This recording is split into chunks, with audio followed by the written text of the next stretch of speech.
I heard that. I heard that call, and I could see them. I could see that play in my head. Like that was crazy.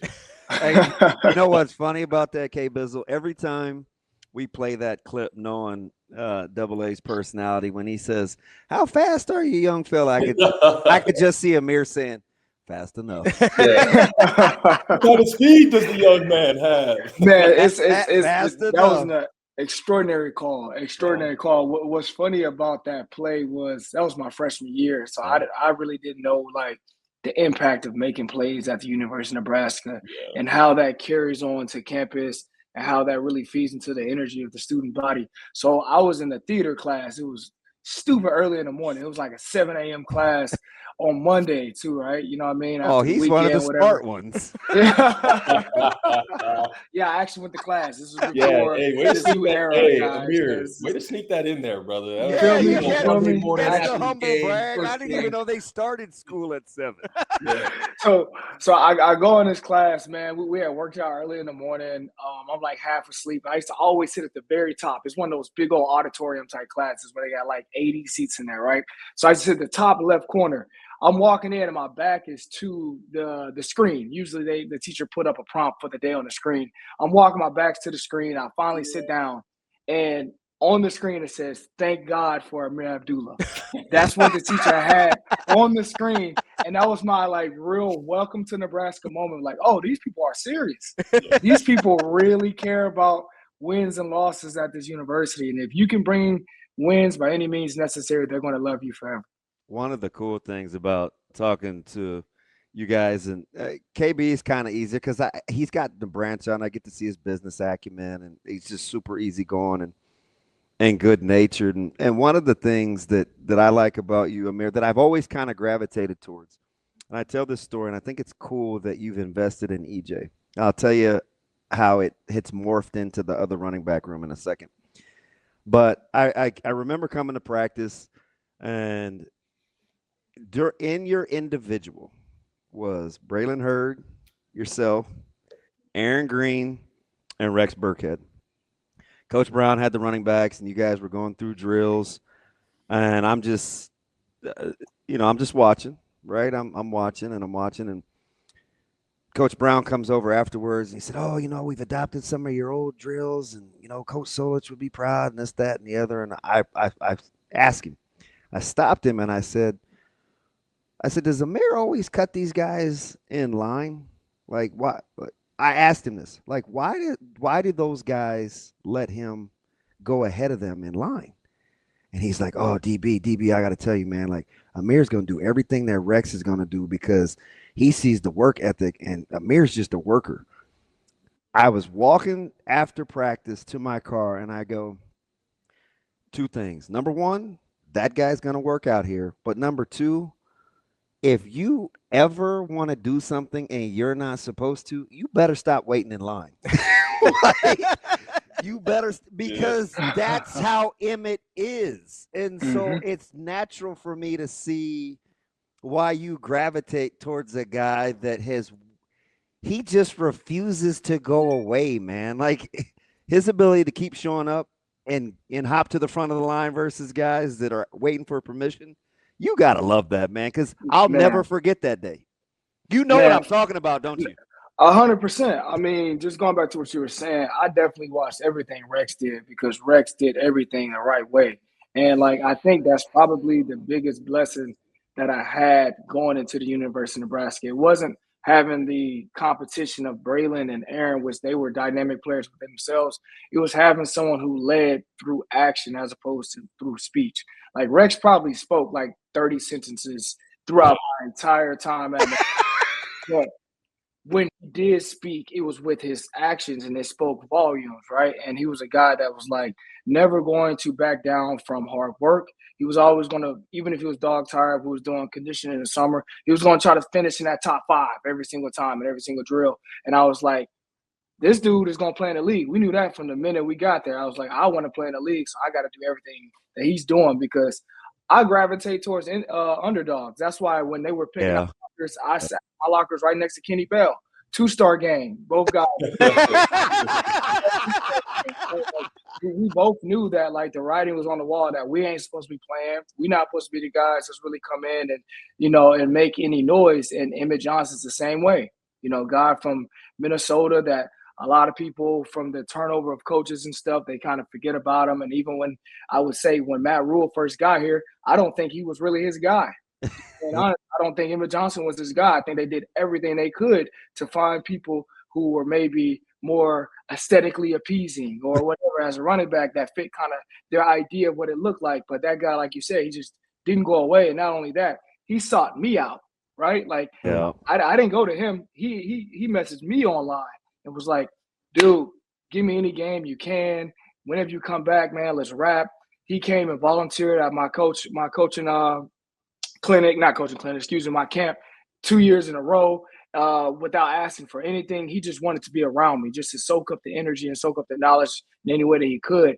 And to me, that was a reflection of just like some of the seeds that I had sowed, you know what I mean? In that running back, like, I guess, atmosphere at Nebraska, and some of the seeds that Rex and some of the people that came before us did.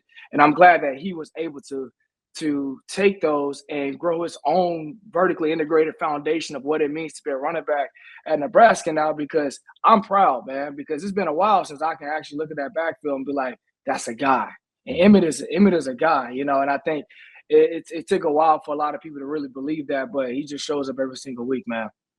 Ameer, you mentioned kind of the similarities in the mentality between you and Emmett. Do you see any similarities in your games, the way he goes about his business on the field?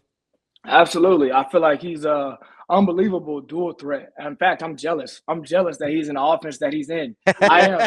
Because you're telling, and I'm a dinosaur. Yeah, you know what I mean? At least you got to be a velociraptor. I'm like a Brontosaurus, man. Like Kenny, if you want to speak on that before I go into it, because I know Kenny wants to play in this offense. Man, it's crazy. We were just talking about this the other day, and I'm not here to. You guys know me. I'm not here to throw stones at the offense that we played in. I'm grateful for our time and the opportunities that we did, but the stuff that Coach Holgerson is dialing up is really setting the young men up for success.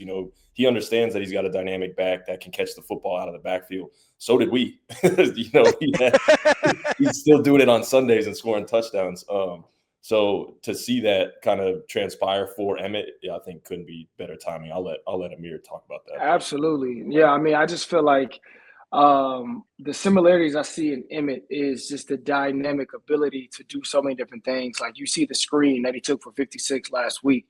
It's just scratching the surface of what his potential can be as a weapon. And then when you look at like the NFL landscape, I know scouts are going to be drooling about a guy like that who can make people miss in space. And I think what is most similar in our games is just his anticipatory nature. He sees it before it happens. You know what I mean? Like, he runs. How about watching that guy press duo? I was just about to say that. He runs inside zone in the duo scheme, which for those who don't know what duo is, that's two front side double teams. He just understands how to manipulate linebackers, and you got to be slow to it and speed through. And he really understands that. And it takes a sixth sense that you can't really coach that for a back who can do it really consistently. And that's what I felt like I had at Nebraska, which allowed me to have in my senior year tons of long runs. And you saw that jump for Emmett this year, where it went from just marginal gains to boom, big runs, because the anticipation is right on mark.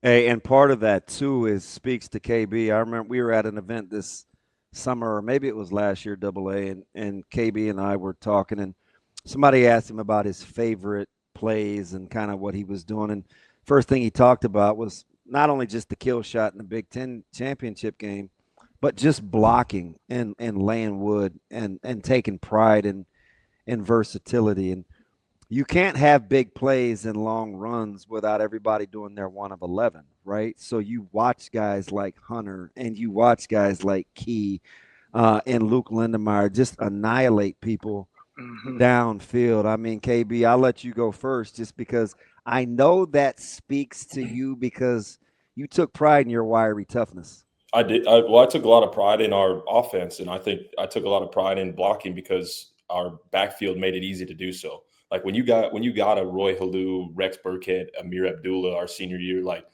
go push crack on the safety because you get him and Ameer's not getting tackled by the corner. He's going to make one miss and we're going to go for 30. You know what I mean? Like, so we took a lot of pride in that, and it's great to see the wide receiver room take pride in that now. But that's a reflection of your running back room, because you can't take pride in going to, knock the mouthpiece out of a safety if you don't think your running back's going to get to the second level ever. You guys didn't get to cut like we. It's a little tougher for you guys on the perimeter than it was for us. Yeah.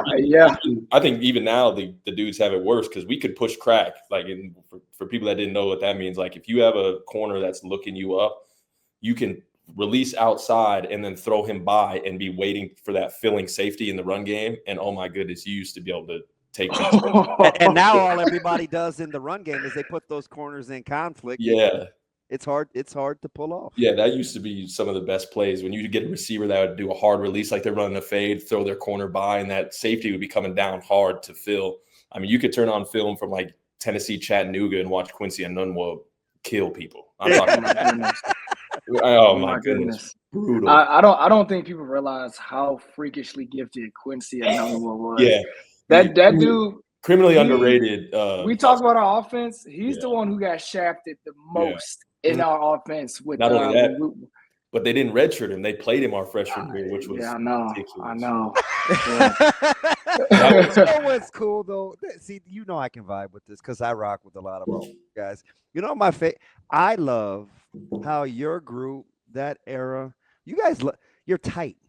Your boys way down the road. Like, that's how the culture was what it was supposed to be when it's there, because you guys still vibe with each other years later. If it was as miserable as sometimes people want to make it or go back and revisit, it's like it wouldn't be like this. But that's part of the secret sauce. Yeah, I think it's kind of like I don't like the comparison of like soldiers in war. Only just because I got a lot of appreciation for guys that do that, and I respect. Like, I understand how serious that is. But the day-to-day, adversity together, working towards something for 5 years together, that's something that'll never be lost on us. I know Ameer's the same way, but yeah, we got a group chat that all of us still talk every single day. Like, this is every day.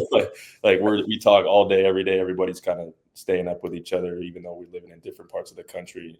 But I think it talks to, the culture that we had, but also the guys that we brought in. I think it's one thing to have like a great culture, but it's another for guys to actually stick around for 4 or 5 years and let that become their livelihood. So big shout out to the men in charge at the time. Ameer, let me ask you this, because you, I think, found yourself in a very similar position to what Emmett's going to find himself at the end of the year. You had a decision to make, right? After your junior year, you had a great year, almost 1,700 yards, like just killed it, right?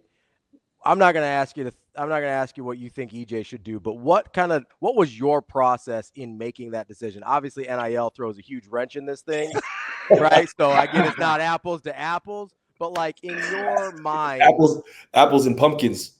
Yeah, no, it's like and Double A looks like he swallowed a canary, like the swamp. Nah. Look, it's funny, man. I was talking to my PR rep yesterday, and it was like, you got to start being more honest in these interviews, because I've been media trained so much, and I think I'm ready. I think I'm ready to take that step. Let's hear it. Let's do it. I think what do we got? I think I'm ready to take that step today. First and foremost, to answer your question, I am the youngest of 9, so I look to my older siblings and my parents for a lot of guidance.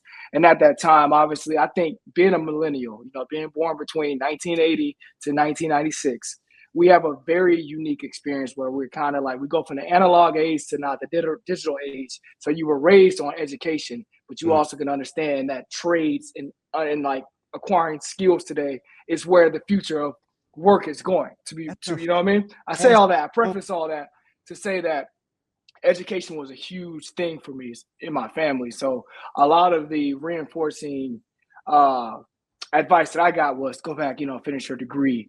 But if I could do it over, I probably would have left early.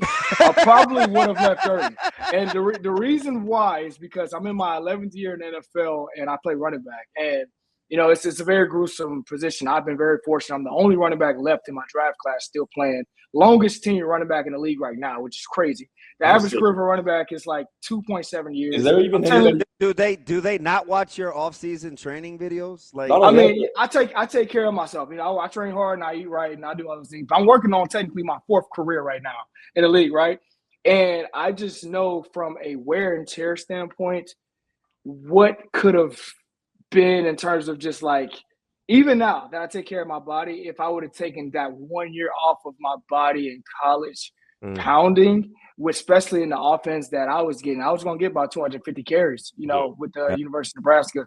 And I understand now the landscape of NIL kind of changes things. I kind of encourage guys to weigh into that a little bit more, maybe milk that system. Like if you can come back to college and make $1.5 million or $2 million and you weren't going to be a for sure first round pick, might as well do that.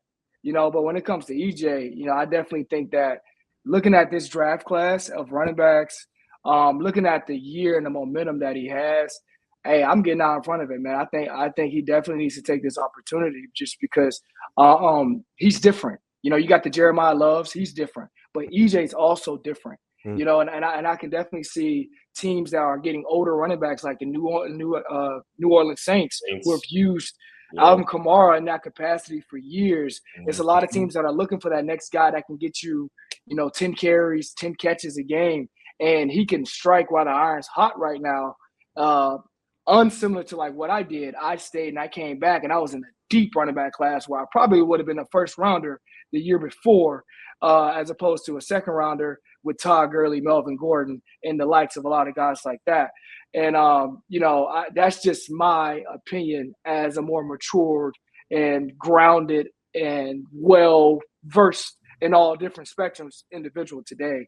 But, I definitely think he has a very tough decision that's very similar to the decision I had after my junior year. We played the Gator Bowl after the Georgia game.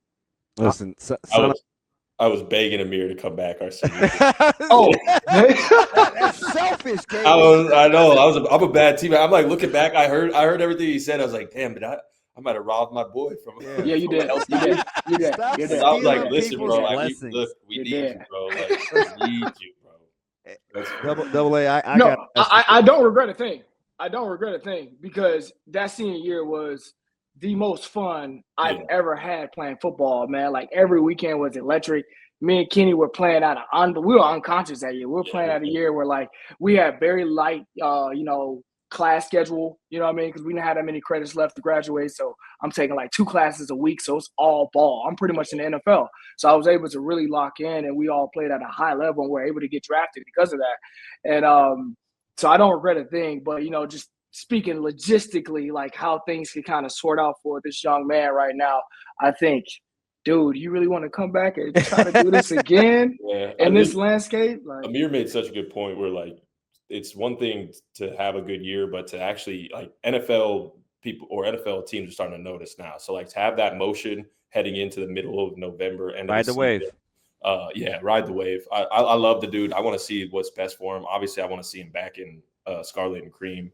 He's a great player, but I also know what an entire year playing the running back position does to you, man. It's like there's no other position on that field that is like running back, especially when you're playing at Nebraska. You're RB1 and you're expected to carry the thing, 20 or 30 times a game for an entire season. Like that doesn't this doesn't speak to someone's toughness. Obviously, it does, but like you play football for that long at that position, it's almost inevitable that something serious is going to happen. So. I want to see what's best for the kid. I would never, I'm not going to like chase him out of town. Like, oh, you don't get out of this, but your boy in town. Why can't you check? No, I'm playing. I do. So this is because I'm lockstep with you, and I think Coach Barthel and Coach Rule, they're lovers, like others centered, like that agape type love. So I think they can pull their emotions out of it when they talk to EJ and have these sit downs, because when you care about somebody else and it may be at your own expense, you may find yourself saying things like, hey, I think you should go. Right. Yeah. So that's different. But I want to get back to something you said, Ameer, because son of an educator, I'm an L.Ed major, mild to moderate, special ed endorsement. You talked about understanding when you were born, your birth order, education. If I just closed my eyes and kind of didn't see you, you sound a lot like EJ in terms of his aptitude. He's very cognizant of whether it's the political landscape, the educational landscape, fiscal landscape, his brand. Do you guys kind of have a connection when you talk to him? It seems like he was born in the wrong decade. Oh man, Exceptionally bright for his age. I think it's interesting because I'm pretty sure he's first generation Liberian, right? Liberian, right? Yeah. And there's a lot of things I guess merit behind that kind of gives way to what you're saying. We talked Quincy about people being from other places that look like us but aren't us from the state that want to take advantage of the luxuries that are in the states. I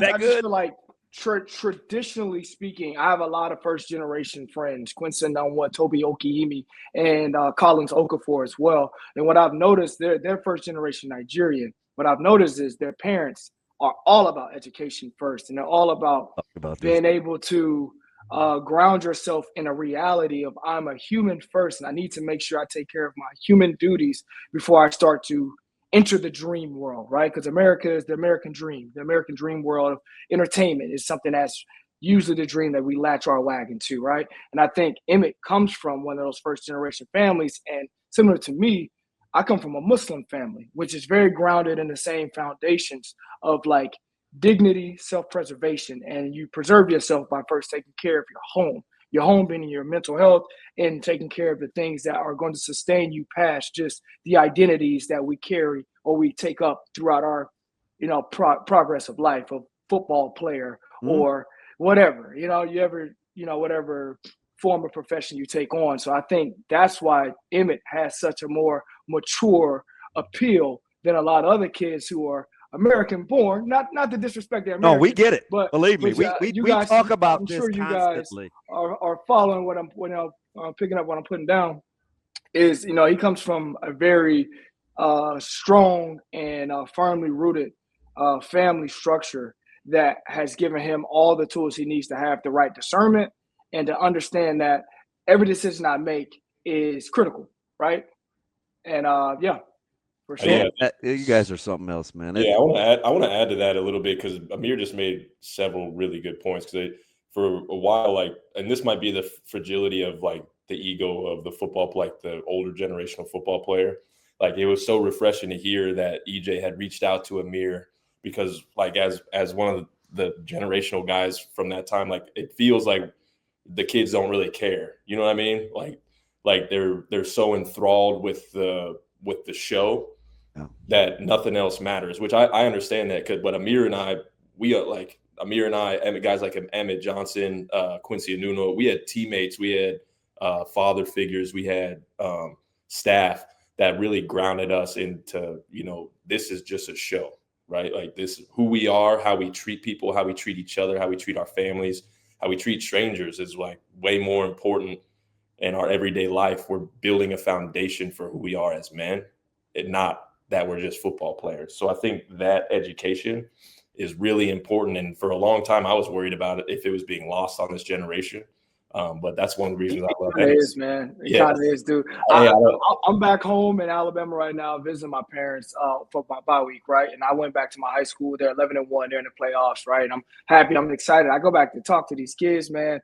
And I'm talking to these kids. I'm pouring into them too, man. I wrote a short story that was metaphorically congruent to where their season's gone in terms of storyline. And I'm just looking at their faces, and they're like, "Bro, we don't know you, bro." The recency bias is heavy, and they're just even if it wasn't, they don't really care about lineage. Yeah, you know what I mean? It's hard to decide because especially when you have that kind of spirit. You can, at the end of the day, you can only really feed who's hungry. Right. But it's counterintuitive to what you want to do when it comes to investing in other people. So you have to have really good discernment in terms of whether it's beneficial or edifying of your time Right. versus is it your responsibility to do to begin with? In my opinion, it is, right. It always will be. We are like we wore the N and we did it proudly, and it's something that I don't ever plan on stop supporting. It's something that I'll always be proud of. I'm also not going to be like the geriatric uncle that's like these kids need to talk to me and take my knowledge. What I mean? Like I'm not going to do all that, but I'd be lying to say that it doesn't hurt. You know what I mean? Like I'm a human. I'll be honest. I'll be vulnerable with y'all. Like I would love to pour knowledge into these kids and talk about my experiences and be around the university and do all those things. But also like you said, DB, you can only feed who's hungry. So you know who has a similar temperament to you, KB, deep down? Who's that? Isaiah Hunter. Oh, I actually believe that. I like Isaiah a lot. I like that wide receiver though, man. Hey, hit him up. I will. Extremely tough, kind of wears it. Yeah. You talked about the 2-star gang, which I love. Hunter he's a miserable person to practice against, but if he's Kenny Bell. Oh, yes. Kenny had a tradition. This isn't by accident, KB. I'm telling you, there are some mannerisms in which you could. I like that. I'm dead. Kenny was an absolute troll, and I loved it. Every Tuesday was called Touchdown Tuesday. Kenny, you could hear Kenny from across the athletic facility. Touchdown Tuesday. Oh man, hey, DB, when God. Carl was there, this was my freshman year, and I was redshirted. I was a nobody. I was walking in with a blue jersey on like the middle of the week, just yelling "Touchdown Tuesday" to the entire starting defense. Just giving it to him. Ransom Mukamara, Eric Hag, just running my mouth. Dude, Hag was my guy too, man. Did he take it? Man. Please tell me he just didn't take it. Yeah, no, man, it was a battle every day out there. Man. It was Fonzo Denard, Eric Hag, another Kamara, competitive spirit. So like I'd be out there talking trash, and they would hit me. Like those dudes, they'd be like, "All right, run your mouth, little kid." Yeah, what won't Fonzie hit? Yeah, I was 18-year-old, 165 pounds, soaking wet.